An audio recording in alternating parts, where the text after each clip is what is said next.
sumber barang Kalau sendiri. kalau tidak ada Itu diskriminatif. kalau tidak punya hak untuk Saya punya hak di sini. Diskriminatif. Ya, jangan diskriminatif. Atau hukum saya. Atau hukum saya punya badan hukum sendiri. Kalian jangan balik teriak. Hei, diam. Halo. Saya bilang ya. Bukan bilang. Udah.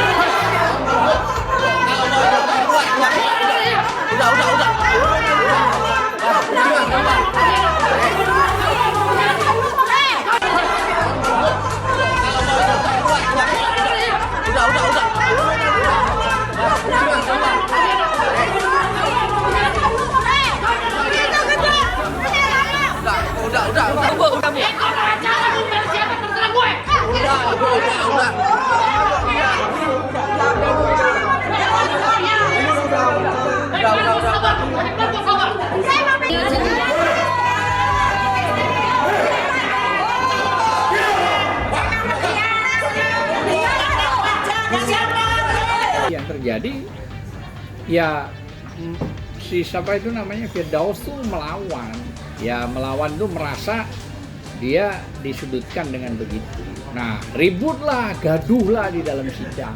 Walaupun dia tidak masuk di dalam sidang, dia pengunjung. Ya. Nah, seharusnya kalau menurut saya hakim berlaku tegas dan sigap harusnya bahwa kegaduhan ini sudah pernah terjadi di utara. Kenapa dengan adanya ini terus di pusat mau dibuat gaduh juga? Harusnya tegas, ya, ada permanya, peraturan Mahkamah Agung, ada pasalnya juga, hakim bisa mengeluarkan bisa. Kamu keluar, kamu bikin gaduh, perintahkan polisi, perintahkan satpam, perintahkan keamanan, bisa. Bahkan bukan cuma itu, kalau dia melawan bisa dipidana, yang pernah terjadi di PN Utara yang dilaporkan ke Mabes. Dan menurut saya kejadian tadi itu menjadi pertimbangan juga seandainya ada penyidik dari Mabes atau melalui video bahwa orang ini nggak kapok-kapok. Nah, dia rupanya kan tidak mau digituin. Artinya merasa terserang. Karena terserang dia akhirnya kan biasalah model ya begitu kayak jagoan gitu kan. Wah itu nggak bener. Wah, akhirnya ditampalin juga sama rekan-rekan advokat kita, ada Mbak Kurnia, ada Mas Juju, ya, ada Mas Sugeng, Mbak Susi. Artinya saling ini, ditambah lagi pengunjung emak-emak yang ngamuk kepada dia.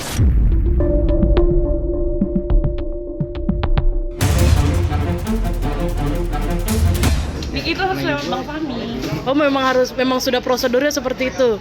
Tapi Kak Yola sendiri udah izin sama Bang Fahmi? Udah, tapi Bang Fahmi di Surabaya.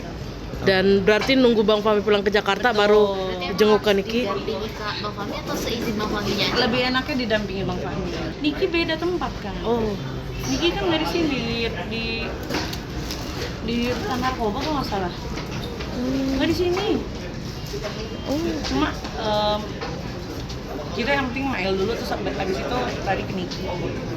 Penjenguk terhadap tersangka yang ditahan, terhadap orang yang ditahan itu ada waktunya. Senin Kamis, Senin Selasa Rabu Kamis Jumat misalnya, jamnya jam 9 sampai jam 3. Itu ada waktunya. Kemudian tidak semua orang, tidak semua keluarga boleh menjenguk, hanya pada saat-saat tertentu dan keadaan tertentu dan siapa subjeknya. Jadi nggak bisa semua orang kemudian bisa menjenguk. Ini kan bukan rumah sakit nih, ruang tahanan kan. Kalau rumah sakit masih bisa. Rumah sakit aja ada waktunya tuh. Posisi orang menjenguk. Sama juga ruang tahanan juga ada untuk menjaga ketertiban di dalam tahanan. Jadi nggak semua orang bisa. Begitu. Jadi yang bisa itu biasanya cuma penasihat hukum sama keluarga saja yang bisa menjenguk.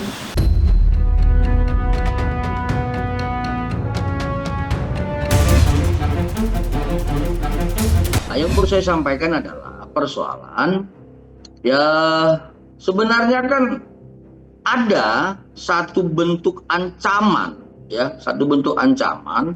oleh tersangka dengan inisial NIM kepada klien kami, ya, pada intinya adalah menyebutkan begini, kalau ya si tersangka NM speak up hari ini, nah ini dia bicara pada tanggal 14 November ya, kalau NN speak up hari ini, maka kemungkinan besar dan bisa ya tafsirnya seperti itu.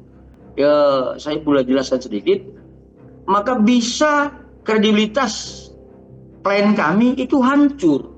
Itulah yang disampaikan oleh tersangka IM kepada klien kami. Ya, jadi juga dengan memperbandingkan dengan salah satu dokter estetika lain dengan sebutan Soneo. Nah, kemarin dokter Soneo kan sudah hancur. Nah, si tersangka IM itu menyampaikan hal seperti itu. Artinya dia menyampaikan kalau hari ini NM speak up, maka kemudian kredibilitas seorang dokter, ya klien kami itu akan dihancurkan oleh NM sama seperti dokter Seneo. Dia bilang bukan Seneo, DR apa ya? Saya lupa itu siapa, tapi tapi sebutannya Suneo seperti itu. Kemudian kalau disampaikan bahwa itu lawang tutup mulut, ya memang dia sampaikan seperti itu untuk menutup mulut si tersangka NM itu. Artinya ada ancaman. Kemudian ketika misalkan ancaman itu tidak dilaksanakan dan tidak dihentikan dengan cara tidak menutup mulut si tersangka NM, maka hancurlah kredibilitas klien kami sebagai seorang dokter. Jadi Reza Gladys ini ingin menemui saya karena dia tidak mau saya membahas tentang salah satu skincare-nya dia yang mirip sama punyanya Richard Lee. Dia cari-carilah gue. Terus dikasihlah nomor teleponnya Mail.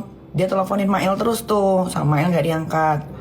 Akhirnya sama Mail diangkat karena dia penasaran. Ini ngapain sih nelpon-nelpon melulu? Nah, di telepon itu jelas sekali dan ada rekamannya yang Reza Gladys memohon kepada Mail Saputra atau Ismail Marzuki untuk bertemu sama saya. Klien kami ini benar-benar sebagai korban terhadap uang yang telah diberikan sebesar 4 miliar, ya. Tetapi awalnya itu adalah ada permintaan sebesar 5 miliar, kemudian jatuhnya sebesar 4 miliar dengan 2 kali cara pembayaran. Pertama dengan cara cash sebesar 2 miliar, kemudian dengan cara transfer sebesar 2 miliar.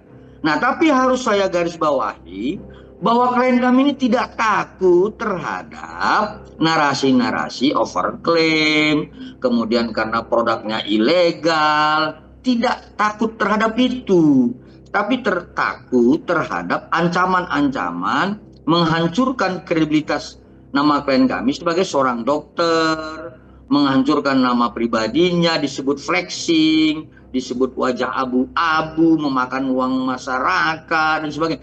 Itu kan satu ancaman-ancaman yang sering direview-review oleh si tersangka NM dan tersangka lainnya, terlapor lainnya yaitu Dr. S, yang kemudian menjadi satu ketakutan bagi klien kami.